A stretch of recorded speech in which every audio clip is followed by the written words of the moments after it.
Turkey launches offensive in northern Syria with airstrikes. Where? Who?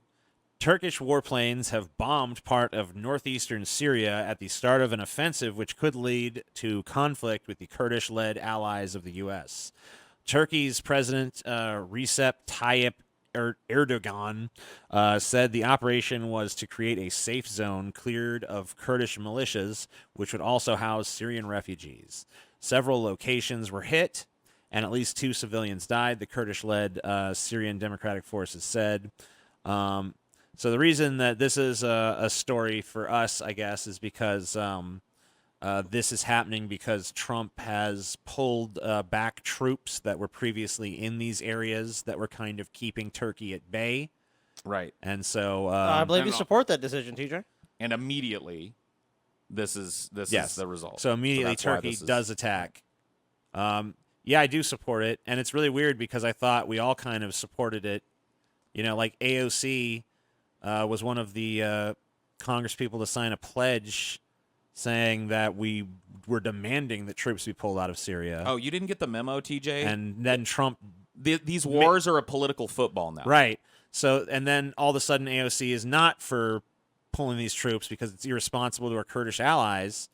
And, okay, well, I understand that Trump is not doing the withdrawal that we asked for, but it doesn't make sense to me that the logic is now if we totally withdraw and leave our Kurdish allies holding the bag, that's fine. But if we just pull back and leave our Kurdish allies holding the bag, that's an atrocity. Go back to the Iraq War in 2006, dude, and you had people on shows like Real Time and all these talking head and pundits going, if we leave Iraq now, we're abandoning our allies there. Right. The blood and treasure, the lives we've already laid down. And now the Democrats are in the same fucking thing. Like, right. Really? So, I mean, I just want out. I mean, I understand I understand the consequences for the Kurds, and I understand that we made promises to them, and I understand that it's a fucking dick move and that you're fucking condemning people to die. But, like, doesn't that have to happen at some point for us to just get the fuck out of this? No, peace is established throughout all lands. We cannot fucking home. Like we've tried this experiment where we establish peace and stability and then we leave. Well, and guess what? Everywhere we're trying that, we're still fucking there.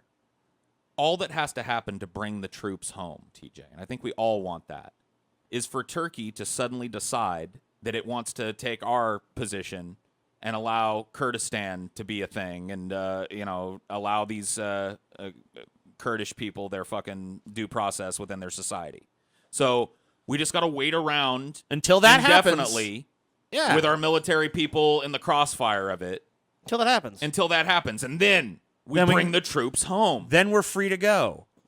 Wow, like, that's it? I don't understand the fucking position. It just seems like something that makes me think, hey, it's just more fucking political theater bullshit because there doesn't seem to be any fucking stand on principle here. It just seems like you're doing whatever politically advantageous against the opposing fucking quote-unquote most progressives party. Ran on shit like end the fucking endless foreign occupations. Now it's like, well, maybe not this one. What do you mean not this one? Oh, they want to end it, but they want to wait for stability. Let's wait for it to be stable. Like, that's not... Yeah, that's George W. Bush's position at that point. Right. So fuck you. Remember when the Russians invaded Afghanistan? They're still waiting for stability. Fucking 50 years fucking later, 40 years later. Come on. We did this to the Afghanis. This is already, like, when we pulled a lot of our major combat operations out of, and a lot of our peacekeeping operation out of Afghanistan, we left these people holding the bag with no ability to protect themselves from the rot of corruption that immediately consumed what police were left behind. That was already there anyways. Right. That our people were over there just fruitlessly fighting against. Fruitlessly trying to fight against this constant rot of interpolitical fighting and corruption that was making this peacekeeping effort just a completely lost cause.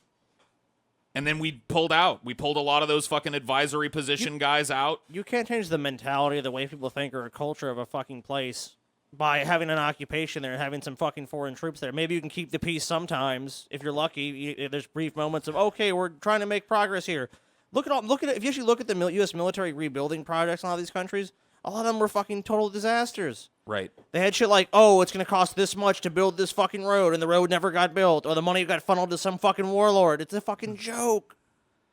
We can't go. The U.S. can't go and solve all the world's fucking problems. We can't fucking do it. We're not going to make it any better. But we've caused so many problems, and so many people's lives are hanging on the bleeding edge of our involvement in Oh, no, you're right about that. ramshackle policing of this fucking mess we've made.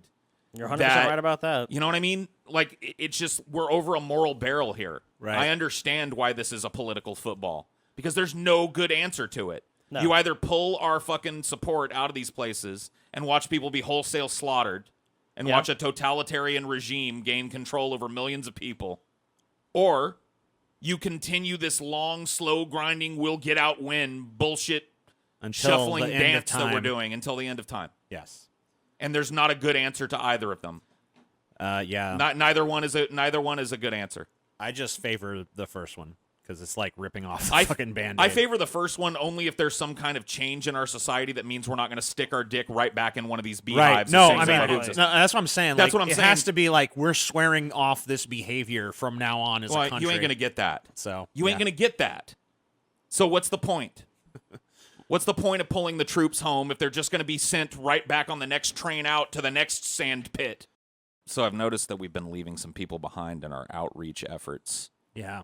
So TJ, Unfortunate. will you do sign language for the message tonight? And I will be doing the message in Espanol. Okay. Okay? Por favor, señores y señoras. Necesito dinero. Ayúdame. Ayúdame, por favor. How